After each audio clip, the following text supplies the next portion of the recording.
No DQ Galaxy, we are live with a recap of Monday Night Raw for August 5th, 2024, coming off the SummerSlam Premium Live event. This week's Raw was in Baltimore, Maryland, the old Baltimore Arena, sold out crowd. Was WWE able to keep the momentum going from SummerSlam? Let's talk about it. We had the video package showing the highlights of SummerSlam. We had Ludwig Kaiser introducing the new World Heavyweight Champion, Gunther. The crowd chanted, "You deserve it." He gloated about his accomplishments, IC title run, King of the Ring, and of course, winning the World Heavyweight title. He said a new legacy begins. He's prepared for everyone and everything. Now, Randy Orton came out of nowhere. Randy Orton is part of Friday Night SmackDown.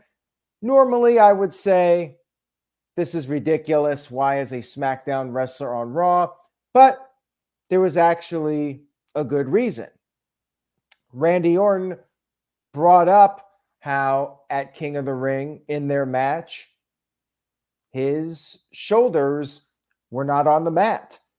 Triple H himself brought up how there needs to be a rematch. Randy Orton mentioned this, what Triple H said, and officially challenged Gunther to a rematch for the World Heavyweight title at the Bash in Berlin Premium Live event. Apparently, Gunther is German now. Randy Orton said he was German. And Gunther, of course, accepted the match.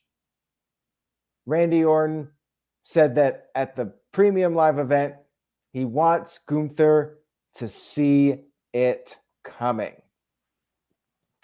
Strong start to the show. We got a match set up already for Bash in Berlin.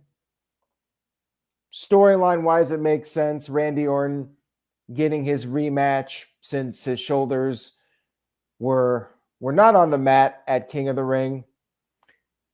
I'm all for it. I'm a little disappointed we're not getting Dragunov in that spot, but I was never really expecting it. I figured they would either go with Priest or somebody at a high level to go up against Gunther for Gunther's first big championship defense.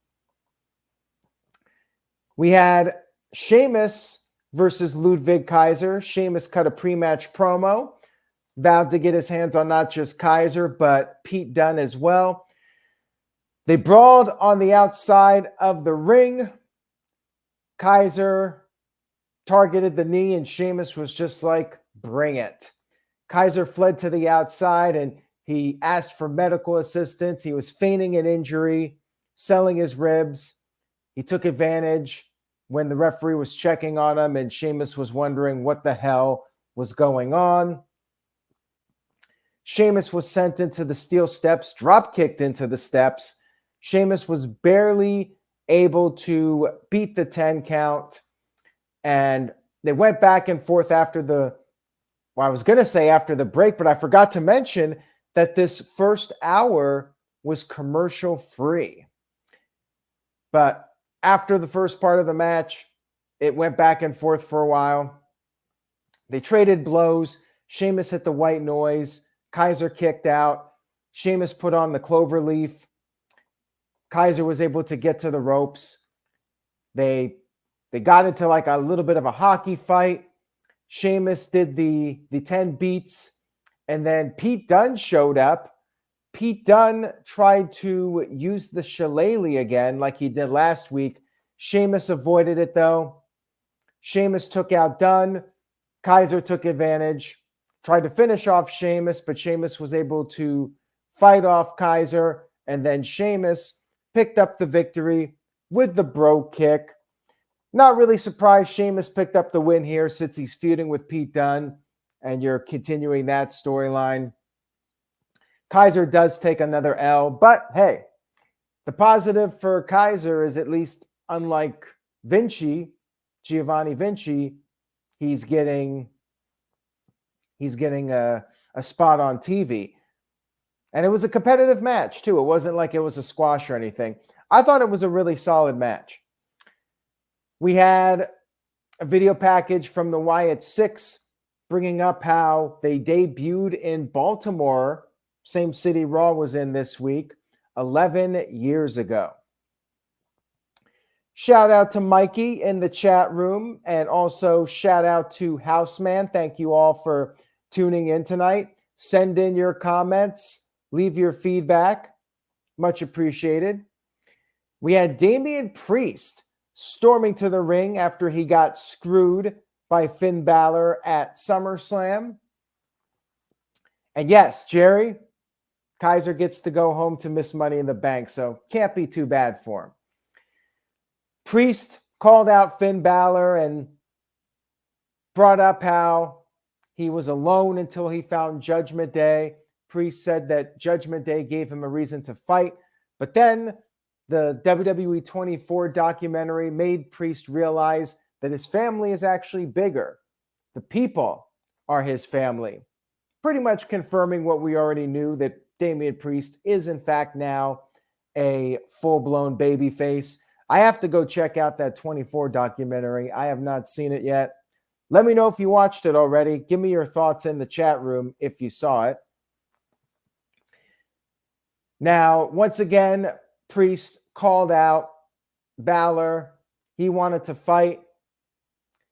But then Balor appeared on the big screen, said Damian Priest brought it on himself. And Balor mentioned that last year he almost won the World Heavyweight Championship. Balor essentially blaming Priest for Balor not being able to win the title. And said he's not going to fight Damian Priest. However, he said JD McDonagh will fight Damian Priest on Monday Night Raw. Balor said he's going to wait until Priest is comfortable. And then when his back is turned, Balor will stab him in the back again and again. And it won't just be him. And then we saw the camera pan out, and we had all of Judgment Day, the new Judgment Day, come into the frame, including Liv Morgan. She's officially now part of Judgment Day. Cool shot here. I liked the segment. I presume that Finn Balor is the leader of the group. And I'm looking forward to where this goes next. We had Bronson Reed confronting Adam Pearce backstage. Bronson Reed mad that he didn't have a match on Raw. And he realized he has to create his own path. Lyra Valkyria, who was by herself, the party goers, Kaden Carter and Katana Chance were not there. They were taken out by Team Sonya Deville, Deville's Advocate, whatever their group is called. It was Lyra versus Shayna Baszler in a singles match. Lyra was doing pretty good on her own, but of course we had the outside interference. Zoe Stark getting involved. And Lyra was able to dropkick Shayna Baszler, take her out of the equation. Match continued, and Lyra was actually on the verge of winning, but then Zoe and Sonya got in the ring, attacked Lyra, causing a disqualification. But then Damage Control ran out, and we had a huge brawl, and that set up a match for later, Dakota Kai versus Sonya Deville. More on that in just a little bit.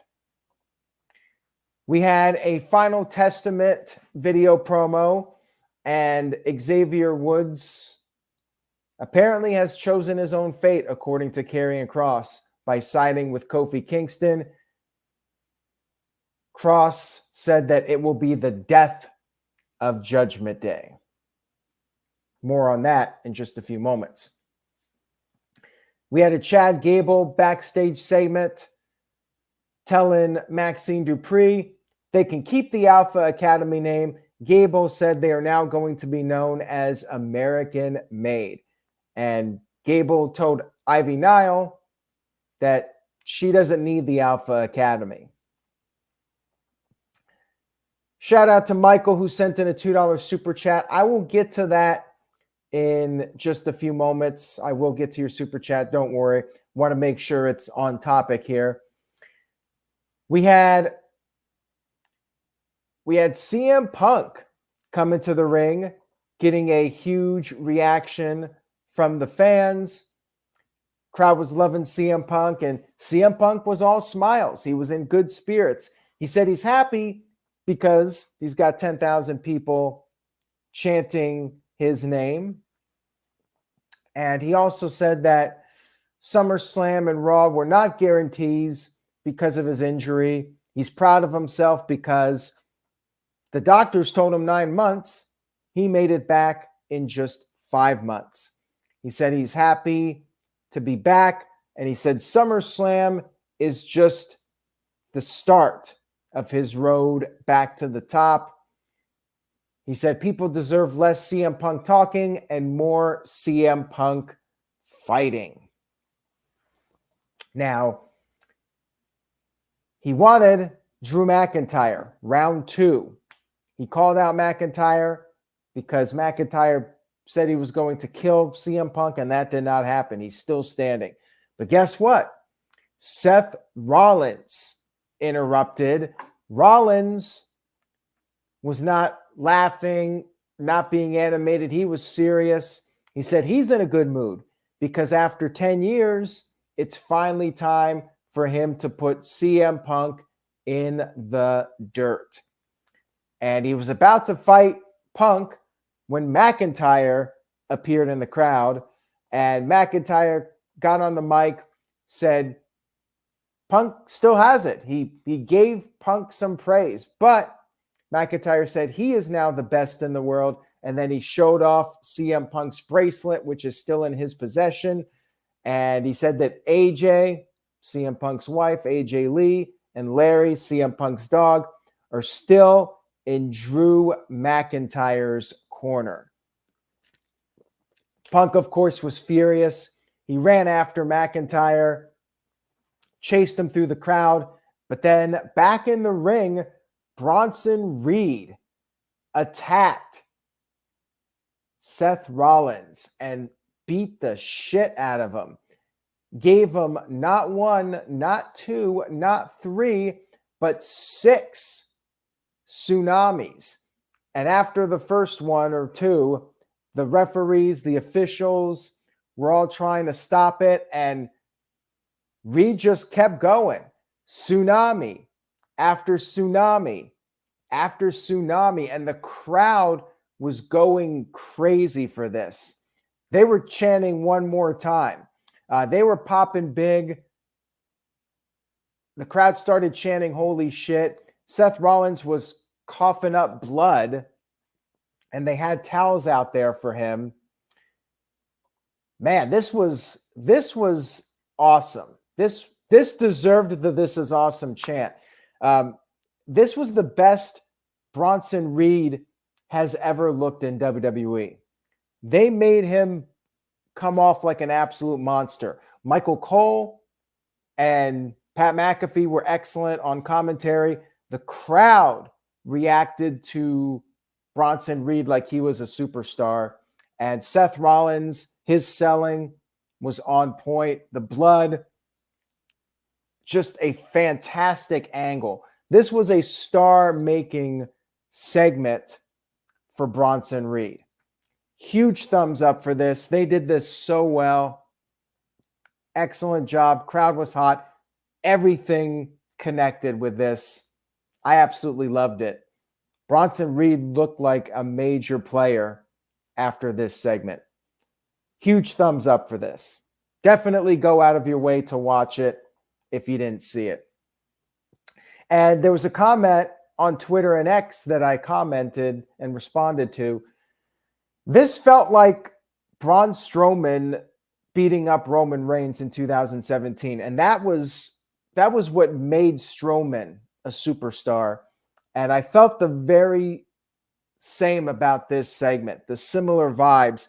For the first time, Bronson Reed really felt like a main event player in this segment. So applause for WWE on this one. Excellent segment. And then backstage, Adam Pearce followed up and said that Rollins was taken to the hospital. There was concern of internal bleeding. And then CM Punk approached Adam Pearce, and Adam Pearce said that McIntyre already left the building. So Punk will have to wait another day to get his hands on McIntyre. And there is a potential spoiler. You can go over to NoDQ.com, Bad Blood, possible main event for the show. Not going to mention what it is here. Check out NoDQ if you want to know what it is, since it's a potential spoiler. It has not been officially announced yet. So as of now, it's just a rumor, but very well could be the case, and I think it's the right way to go if that's what they're planning. Next up, we had AOP versus the New Day. Now, typically, if you guys have been watching this week in and week out, you know, I haven't been the biggest fan of the Final Testament New Day segments, but this was different, and I'll tell you why. So the match itself was your standard tag match. AOP had the early upper hand. Then New Day took advantage afterwards. They worked together. Xavier got the hot tag, gave Razor a missile drop kick, and then Kofi Kingston took out Akam on the outside with the trust fall. Then we had the interference. Karrion Kross knocked Xavier off the top rope while Scarlett was distracting the referee. And it was looking bad for New Day, but then Odyssey Jones, finally, what was he, drafted like a year and a half ago? Odyssey Jones finally shows up, and I've said this before in various streams. First impressions are everything. You go out there, you want the fans to think you're something special. And this was perfect. Jones came out there, beat the crap out of the Final Testament, and the big moment here, he gave both members of AOP a sidewalk slam at the same time. He had each guy on each side and picked them both up and dropped them. Whoever came up with that spot deserves a huge bonus. Excellent debut. I guess it's a debut for Odyssey Jones. I mean, he might have had a match or two a year ago, but this was his real debut. And I thought it was perfect. Made him look like an absolute powerhouse. And then Xavier Woods picked up the win with the roll-up. And Kross got taken out with the boss man slam from Odyssey Jones. I will say this. People were commenting that Karrion Kross got buried here. I mean, Final Testament, it's not working with those guys. So you might as well use them to elevate some new people. Elevate your new guy, Odyssey Jones. I loved it. Brilliant debut for Odyssey Jones. And then backstage, the plot thickens here. We got something interesting. So Odyssey Jones was celebrating with Kofi and Xavier, but Xavier was not fully on board here. And he didn't even know that Xavier was friends with Odyssey Jones. So I wonder if there is going to be something to this. I got my hopes up a little bit that something might be brewing here. Xavier Woods wasn't fully on board with this celebration. And you had the Alpha Academy come in. Everybody was happy. But Xavier wasn't overly thrilled with this. And then people were also commenting, is Odyssey Jones part of the New Day? I felt like he's there as a friend. But now will Xavier have a problem with this, saying, no, there's no replacement for Big E? So there are some ways this can go. And now for the first time, I'm actually invested in this storyline with the New Day, and they can do something with this.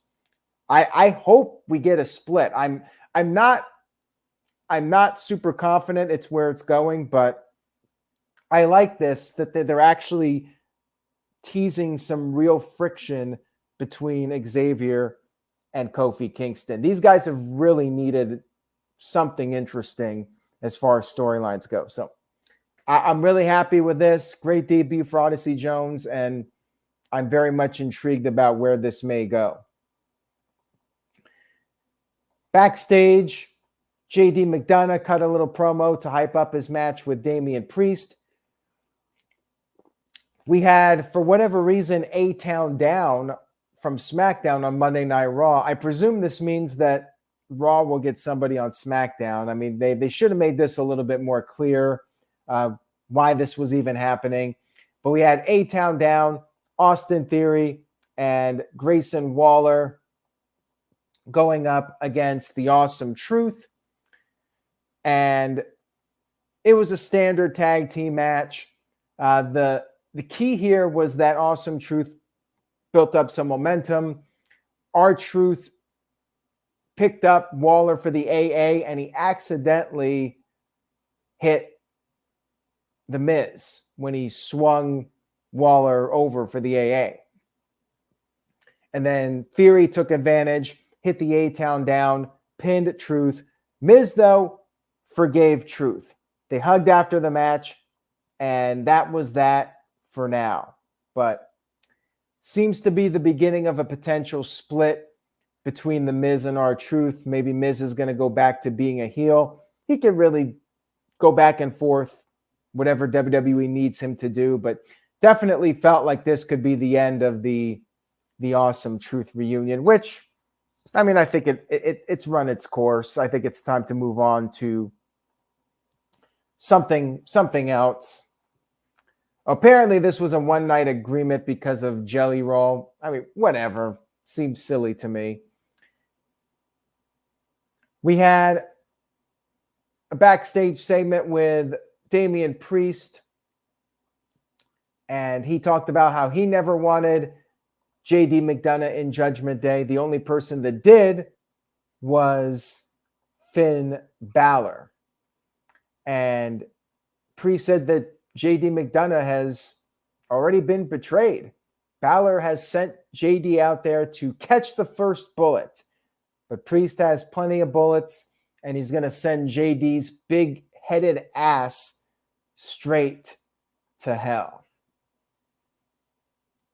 Braun Breaker cut a backstage promo, said it took him less than 3 years to become Intercontinental Champion. Breaker said he's the hunter, he's coming for everyone, and the championship was born for him. Next up, we had JD McDonagh versus Damian Priest. Good match here with these two. Priest beat up JD for the longest time, but eventually JD got the upper hand. And then we had Damian Priest getting distracted by Carlito. He was driven into the post by JD. JD hit a moonsault, but Priest kicked out. JD was trying to slap Priest, and all that did was piss off Priest. He got all fired up from that. And Priest was able to kick Carlito off the apron, was on the verge of winning, but then Finn Balor attacked Priest, causing a disqualification. They did another DQ, but I think that this worked here. You know, you set up Balor and Priest. Balor attacked Priest. Priest was fighting him off, and then Liv Morgan came to the aid of Finn Balor. Dominic then showed up, and we had the beatdown, and then Rhea Ripley's music hit. The crowd erupted for Rhea Ripley. I mean, she is such a star. She ran out there. She finally got her hands on Liv Morgan, went for the razor's edge on the announce table, but Dominic was able to pull Liv to safety. They got away. Rhea Ripley decided to go after JD McDonagh. She headbutted him, and then Priest took out JD with a South of Heaven. JD took a phenomenal bump here, and this was a fun moment with Priest and Rhea Ripley getting just a little bit of payback on Judgment Day. Great segment here. Priest is way over. Rhea Ripley's way over. And you're building up towards the future. Rhea Ripley working towards getting her full revenge on Liv and Dominic Mysterio. Excellent segment. Loved it. Backstage, we had Sonya Deville and her group attacking Damage Control. They targeted Dakota Kai's bad leg, which has been injured in the past. And they warned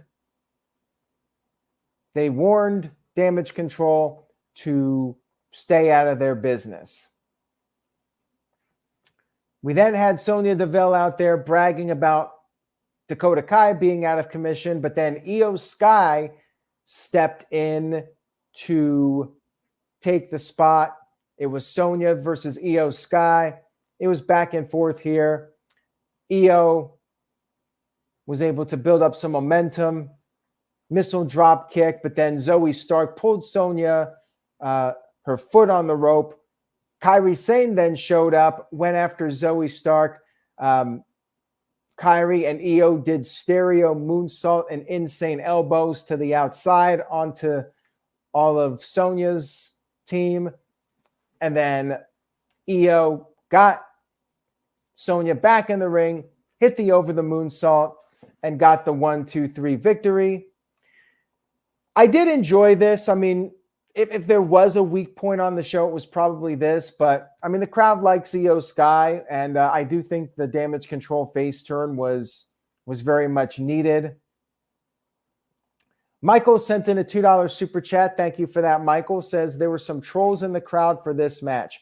Well, the problem is the women's tag division has been booked so poorly. Like, it still needs that rehab. So, I mean, this is the weak point of the show, the women's tag division and the factions. They still got some work to do. But, you know, the crowd for the most part was very much into this show. Asuka's out of action. She had surgery. Her knee got messed up. Backstage, we had Ilya Dragunov talking to Sami Zayn, and then Jey Uso came in, and Sami Zayn was acting like he was down, but then Zayn did reveal that he got his rematch with Braun Breaker for next week's show. And it's going to be a 2 out of 3 falls match, I believe. And then Jay said after Zayn regains the IC title that they have unfinished business with Judgment Day, and they will win the titles, and Sami Zayn will be a double champion. Ivar is injured, to answer the comment in the chat room. We had a videotape from Huskus, a.k.a. Joe Gacy, and then we had our main event, Chad Gable's faction with the Creeds, American Made. They have new music, as usual. I'm not a big fan of the Def Rebel music. Maybe I'll get used to it over time. They fought the Wyatt Sicks, which was Huskus, a.k.a. Joe Gacy. We had Mercy the Buzzard, a.k.a. Dexter Loomis, and then Eric Rowan, of course. And Michael Cole was bringing up their names, who they were, and why they were disturbed, and how Uncle Howdy helped them. Cole did a good job explaining all this with them. And good match here. This is what we need out of the Wyatt Sicks. We actually need to see them in the ring, having matches. None of the lighting effects during the match, just a straight up match with these guys. And it delivered. Crowd was really into it. They brought back the Code Orange song for the Wyatt Sicks. Big fan of that. that is an awesome song. The song is called Shatter. I love that song. I'm glad they kept that. And Joe Gacy was doing the Bray Wyatt upside down in the corner taunt. It's a great tribute to the Wyatt Sicks, or to Bray Wyatt. I'm loving that they're doing this. The crowd was chanting, "This is awesome," before the match even got started. And it was a fun match here. The Creeds and Gable did get in some offense. It wasn't like it was a squash or anything. Gable actually gave a German suplex to Eric Rowan, which was very impressive, but then he was distracted by Mercy and Huskus. The Creeds had been slammed onto the announce table, and then Eric Rowan got the upper hand, did the claw choke slam to Gable, picked up the 1-2-3 victory. Yes, Gable took a loss, but the Wyatt Sicks had to win this. They are red hot right now, and they needed this win. Gable can lose every match, and still people will be invested in him. After the match was over, we had the celebration, the lighting effect and everything. Bo Dallas, a.k.a. Uncle Howdy, Nikki Cross, a.k.a. Abby the Witch, they were at ringside. Uncle Howdy was very happy that his team won, and Eric Rowan even did a little yeah tribute to Brody Lee, a.k.a. Luke Harper. Just a feel-good moment. Great stuff here. Awesome ending to Raw. Big success for the Wyatt Sicks in their first match. Finally, I mean, this was great for Loomis because he was going nowhere. And then great for Joe Gacy. I mean, remember when Joe Gacy was doing his Wyatt-like gimmick? And I was even saying, like, this is very much like Bray Wyatt. I mean, he belongs, he fits like a glove in this group. And it's nice to see Eric Rowan back, having a role on TV, or an original Wyatt family member. I thought this was all very well done. Beautiful tribute to Bray Wyatt. Everybody looked good here. And American Made will get their moment, I think, at some point. Now, we do have some super chats here. Michael sent in $2. This was the super chat from earlier. Thank you, Michael. Says, Aaron, should American males be losing this soon? I think they're okay losing this one. They should definitely pick up a big win maybe next week against another team. You know, you got to do them versus Alpha Academy, right? In a 6-man, have the American males. The problem with that name is I'm going to keep thinking American males. So I either think of American males or American Made for Hulk Hogan. Maybe they should try a different name, but maybe they should get new music too, for that matter. I like how they were all wearing the same attire. Kind of gave me Kurt Angle vibes with Shelton Benjamin and Charlie Haas, Team Angle. What they need is like Kurt Angle as their manager. I think that would be really cool. Jamster126 sent in a €5 or £5. I'm always confused which is which. A €5 super chat. Thank you for that. I appreciate it. Says, I could see the Wyatt Sicks go after Judgment Day soon. They planted some subtle teases tonight with all the mentions of the family and betrayal. Great debut. Well, that's definitely something that can happen in the future. You can do Final Testament versus Wyatt Sicks at some point. That's a team you can feed to Wyatt Sicks. I would not have a problem with that. I actually expect it at some point. I really think like this could be the beginning of a new direction for New Day. Get them away from Final Testament, focus on Kofi and Xavier's drama, and maybe do Final Testament versus Wyatt Sicks. Maybe focus on Chad Gable and his group with the Creeds versus the Alpha Academy and finish that feud. Get that get that wrapped up, because I don't feel like we've had a proper finale to that storyline.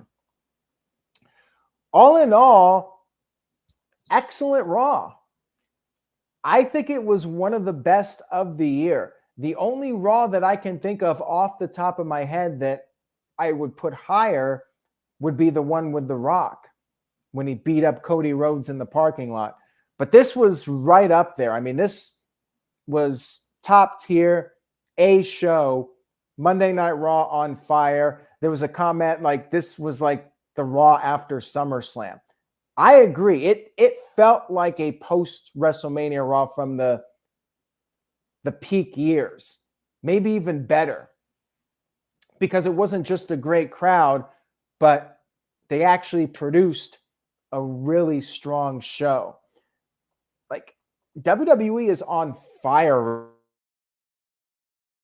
acting. This show, I felt like even the women with Sonya Deville's group, like, yeah, crowd didn't care too much about it, but I feel like they're starting to gain some momentum. Lyra Valkyria, but some of these acts on this show are just red hot right now.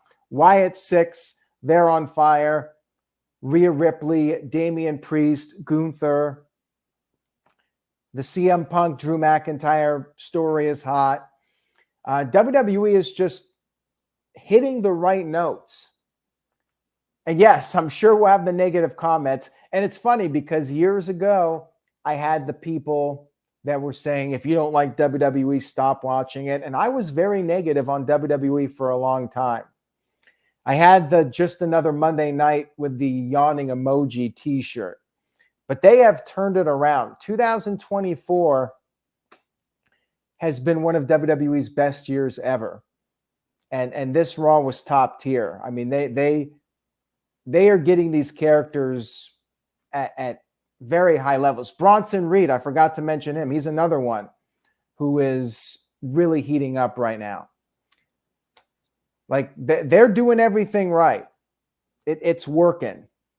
Everything's clicking. Looking forward to what's to come. Bash at Berlin is shaping up to be a strong show. Bad Blood is looking to be a huge show. Survivor Series with War Games coming back. The rest of 2024 is looking very promising.